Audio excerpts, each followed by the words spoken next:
بسم اللہ الرحمن الرحیم۔ سامعین مکرم، آج ہم آپ کے پاس چند مسائل لے کر آئے ہیں۔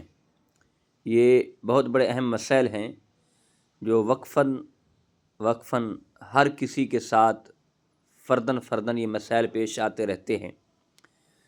تو ایک بھائی نے سوال کیا ہے کہ محترم، سگریٹ پینے سے کیا وضو ٹوٹ جاتا ہے، وضو فاسد ہو جاتا ہے؟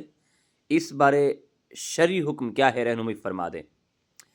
دیکھیں، سب سے پہلی بات تو یہ ہے کہ سگریٹ پینے سے جو وضو ہے وہ فاسد نہیں ہو سکتا، یعنی فاسد نہیں ہوگا، لیکن افضل یہ ہے کہ آپ سگریٹ پینے کے بعد اپنے منہ کی جو بدبو ہے اسے ختم کر دیں، یعنی اسے اچھی طرح کولی کر لیں، یا اسے ایسے برش کر لیں، یا پھر مسواک کر لیں۔ یہ جو بدبو ہے یہ ختم ہو جائے، اور اسی لیے لیکن وضو جو ہے وہ آپ کا فاسد نہیں ہوگا۔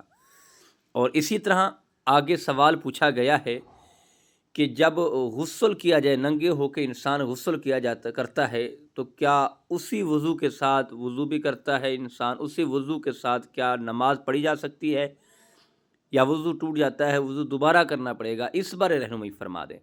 دیکھیں، اس میں مسئلہ یہ ہے کہ اگر آپ چھت کے نیچے ہیں، یعنی مثال کے طور پر آپ غسل خانے میں غسل کر رہے ہیں، آپ نہا رہے ہیں، آپ نے وضو کیا ہے، تو اس صورت میں آپ کا وہی وضو قائم رہے گا، آپ اسی کے ساتھ نماز پڑھ سکتے ہیں، نماز بھی پڑھ سکتے ہیں، قرآن پاک کی تلاوت بھی کر سکتے ہیں، اور دیگر عبادات بھی کر سکتے ہیں۔ اور اگر آپ اوپن غسل کر رہے ہیں، مثال کے طور پر آپ کے غسل خانے کی چھت نہیں ہے، اور اس بارے علماء نے لکھا ہے کہ آپ کو دوبارہ وضو کرنا پڑے گا۔ اگر غسل خانہ ہے، اس کے اوپر چھت ہے، ایک کمر نما ہے، یعنی غسل خانہ جو ہے اس میں اگر آپ غسل کرتے ہیں، وضو کرتے ہیں، تو وہی وضو آپ کا قائم رہے گا، وہی وضو مانا جائے گا، اور اسی کے ساتھ آپ نماز پڑھ سکتے ہیں۔ لیکن ایک بھائی نے یہ بھی سوال کیا ہے کہ میں جب غسل کرتا ہوں تو ناک میں پانی نہیں چڑھاتا اور کولی غرارے نہیں کرتا، تو اس بارے کیا حکم ہے؟